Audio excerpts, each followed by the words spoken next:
तुम अपने पति को अनपढ़ गवार समझती हो, उसकी सच्चाई कुछ और है। उसके सामने तो बड़े बड़े मंत्री, बिजनेसमैन, यहाँ तक कि चीफ मिनिस्टर भी सर झुकाते हैं। तुम उसे घर जमाई बनाकर नौकरों वाले काम कराती हो। अरे वो बाप है, बाप। और कितनी देर वेट करना होगा? अरे बुलाइए चेयरमैन सर को। मेरा नाम सिद्धार्थ पंडित है, वो जानते ही होंगे मेरे बारे में। हेलो सिक्योरिटी, जल्दी से चेयरमैन सर के केबिन के बाहर आओ। चेयरमैन शब्द सुनते ही सिक्योरिटी गार्ड्स भागते हुए बिल्डिंग के अंदर आ गए।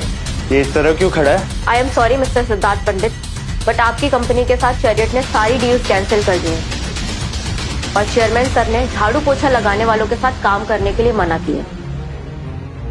मैं एक्चुअली यहाँ पे जॉब मांगने आया था। सीरियसली, यहाँ झाड़ू पोछे के लिए कोई वैकेंसी नहीं है। अगर आज चैरियट उनके साथ सारी डील्स कैंसिल कर देता है तो वो रातों रात सड़क पर आ जाएंगे। सिद्धार्थ, तुम्हारा दिमाग खराब हो गया? तुमने वहाँ चैरियट में जाके क्या रास्ता फैला है जो उन्होंने हमारी सारी डील्स कैंसिल कर दी? तुम्हें अंदाजा भी है कि तुम्हारी इस बेवकूफी की वजह से मुझे कितनी बड़ी कीमत चुकानी पड़ेगी। हम रोड पर आ सकते हैं, अभी के अभी वहाँ से निकलो और यहाँ आओ।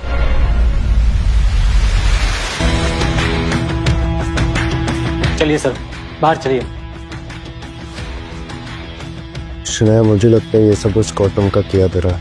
क्या कोई स्टूपिड क्या कर सकता है कि औकात चैरियट पे काम करने की दुनिया? इसके पीछे जो भी गड़बड़ है ये मुझे पता करना ही होगा। सिद्धार्थ को सबक सिखाकर गौतम मन ही मन बहुत अच्छा फील कर रहा था।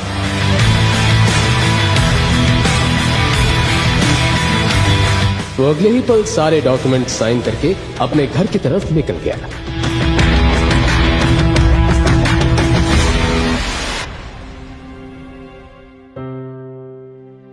लेकिन घर पहुंचते ही उसका खिलखिलाता हुआ चेहरा एक ही पल में मुरझा गया। हॉल के सोफे पर अवनी की दादी गायत्री देवी बैठी थी। मासा, चाय। इतनी पतली चाय? लगता है सारी दूध की मलाई तुम चट कर जाती हो।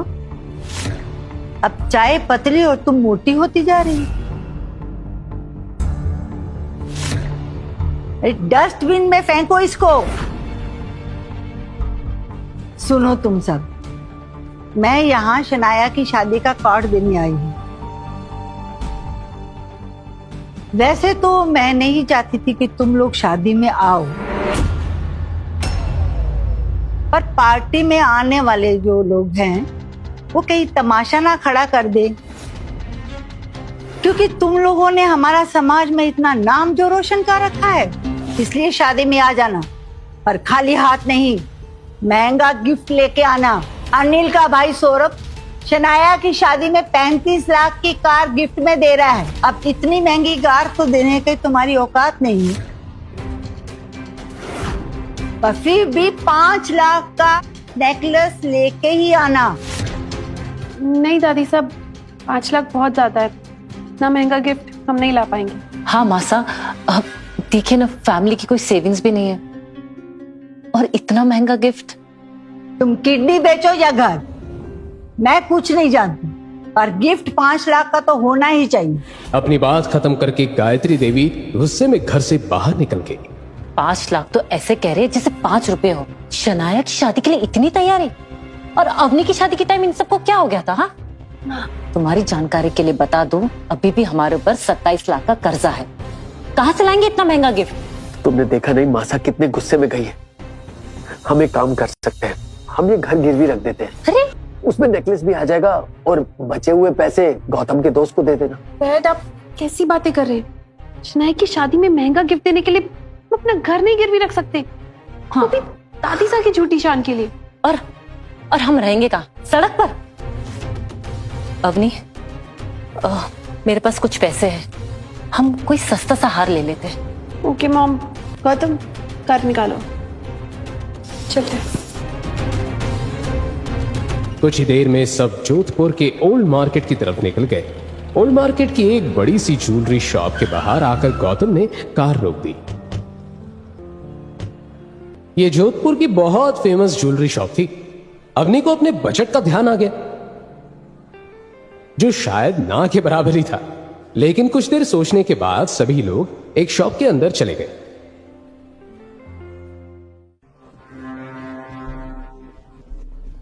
अजी ये तो बहुत ही रेयर पीस है, प्योर जोधपुरी डिजाइन, काम भी चोको डिजाइन भी चोको। नहीं नहीं, एक्चुअली ये बहुत ज्यादा एक्सपेंसिव है।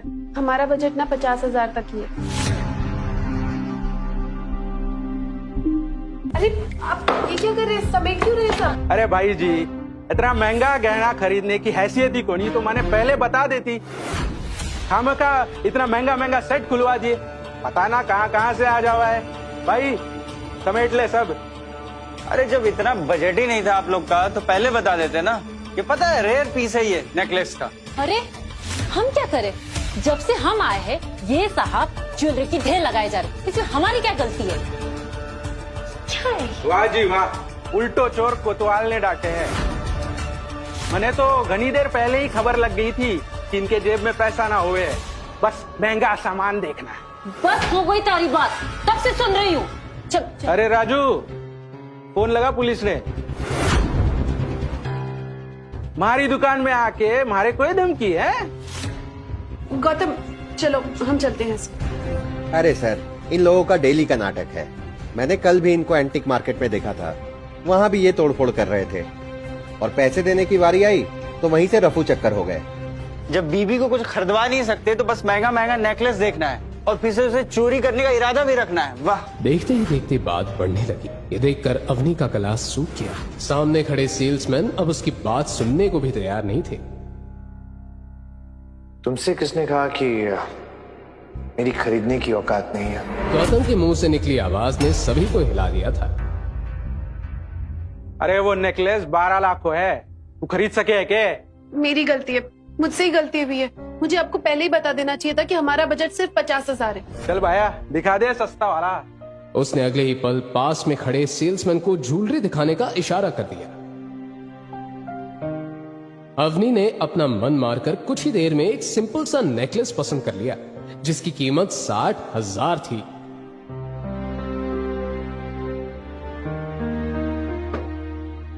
मॉम, इसकी पेमेंट कर दो।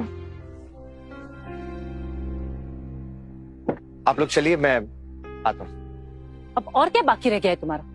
अंदर इतनी बेइज्जती करा कि तुम्हारा पेट नहीं भरा है क्या? Let's go. चलो बैठो।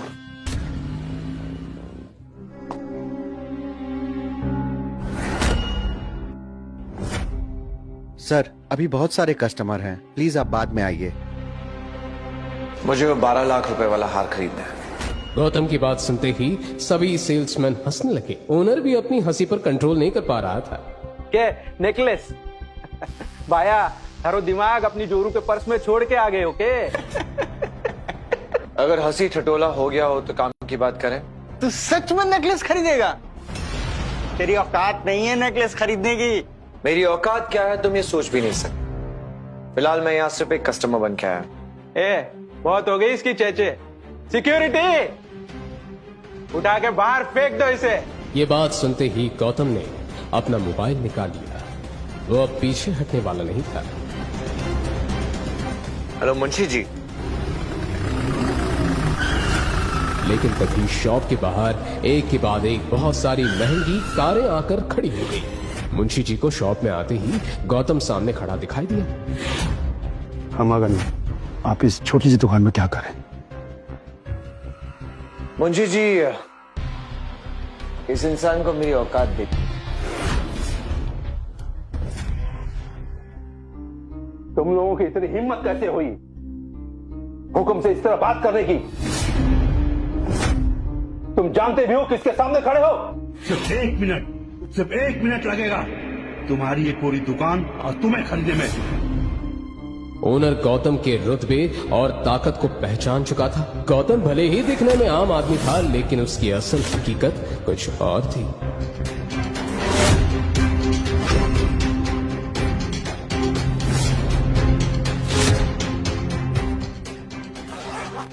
मैं खुलते ही सभी के मुंह हैरानी से खुले के खुले रह गए। बैग पैसों से लबालब भरा हुआ था। वहीं दूसरी तरफ शॉप ओनर के पैर कांपने लगे। हाँ मिस्टर सेल्समैन, अब बताओ, तुम्हें मेरी औकात देखनी है? मुझे माफ कर दो सर, मेरा दिमाग खराब हो गया था, प्लीज मुझे माफ कर दो। ठीक है, इस बार मैं तुम्हें माफ कर रहा हूं, लेकिन इसके बाद कभी किसी ने किसी का मजाक उड़ाया तो मैं उसे छोड़ूंगा नहीं। ये बात कहते हुए गौतम ने गार्ड्स को इशारा कर दिया। थोड़ी देर पहले जो लोग गौतम का मजाक बना रहे थे, अब उनकी निगाहों में गौतम के लिए एक अलग तरह की इज्जत थी। अब वो नेकलेस निकालो जो मेरी वाइफ ने पसंद किया था।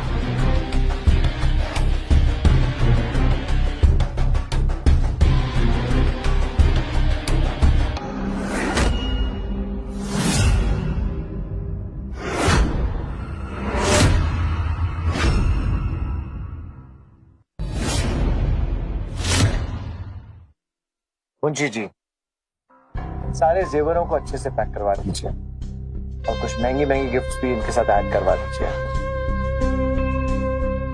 कल अवनी के कजिन की शादी है, मैं नहीं चाहता कि उसकी नजरें किसी के सामने फंसें, इसलिए सारी गिफ्ट्स उन्हें पहुंचा दी अवनी की तरफ से। और हाँ, इसमें एक नीले कलर का हार, वो अलग से निकाल लीजिएगा। ये होगा।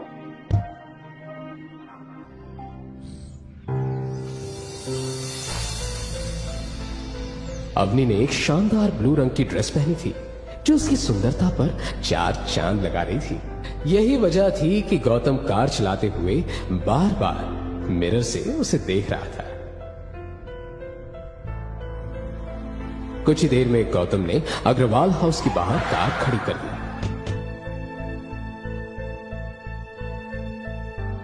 कई सारी महंगी गाड़ियां और घर में हुई सजावट को देखकर यह साफ पता चल रहा था कि आज पार्टी में अग्रवाल फैमिली के सभी लोग आए हुए थे।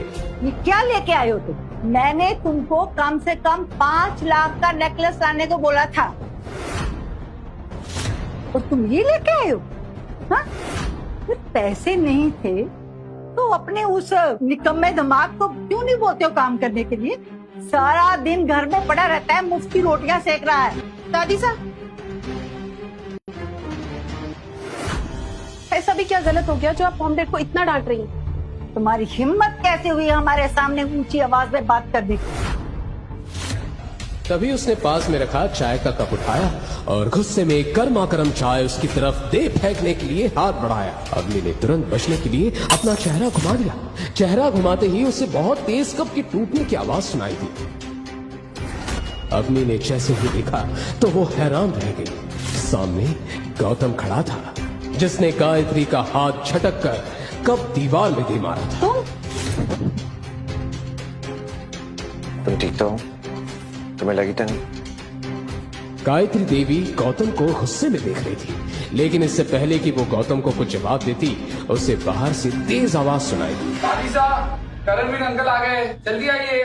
करणवीर का नाम सुनते ही गायत्री देवी के चेहरे से एक पल के लिए गुस्सा गायब हो गया, क्योंकि करणवीर ही उनकी नजर में उनका सबसे होनहार बेटा था।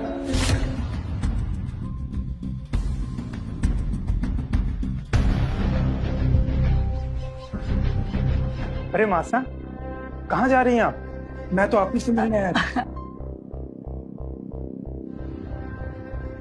अच्छा, तो भाई साहब भी अपनी पूरी फैमिली के साथ आए हुए हैं। मुझे तो लगा था कि भाई साहब बड़ी पार्टियों में उठते बैठते नहीं है। क्यों भाई साहब? अरे पूछ मत बेटा, ये देख, 50-60 हजार का नेकलेस लेके आया है। अपना नहीं तो कम से कम सनाया की इज्जत का ख्याल किया होता। चाचा जी, आप ये सब इसलिए बोल पा रहे हैं ना क्योंकि आपके परिवार के पास बहुत सारा पैसा है और आप ये महंगी गाड़ी देना अफोर्ड कर सकते हैं। लेकिन आप भूलिए मत, ये सारा पैसा दादाजी का है, आपने कुछ नहीं कमाया। रही बात पापा की, तो दादी सा ने अग्रवाल हाउस से अलग करते टाइम पापा को तो जायदाद में से कुछ नहीं दिया था। आप ये बात अच्छी तरह से जानते हैं ना। तुम्हारा क्या मतलब है कि मैंने अपनी जायदाद का पैसा दबा के रखा है? और अपने बेटों में फर्क करती हूँ। हाँ दादी, आप अपने दोनों बेटों में फर्क करती हैं। अगर आपको मेरी बात पर शक है ना, तो आप खुद देख लीजिए। डैड के हिस्से की जायदाद का क्या हुआ? उस पर दूसरे लोग यश कर रहे हैं ना।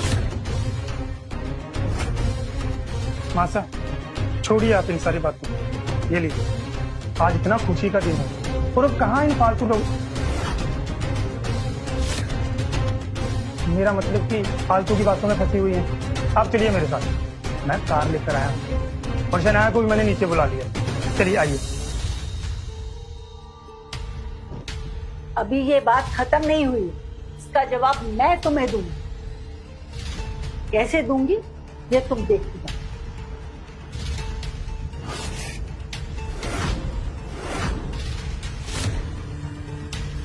चलिए माता।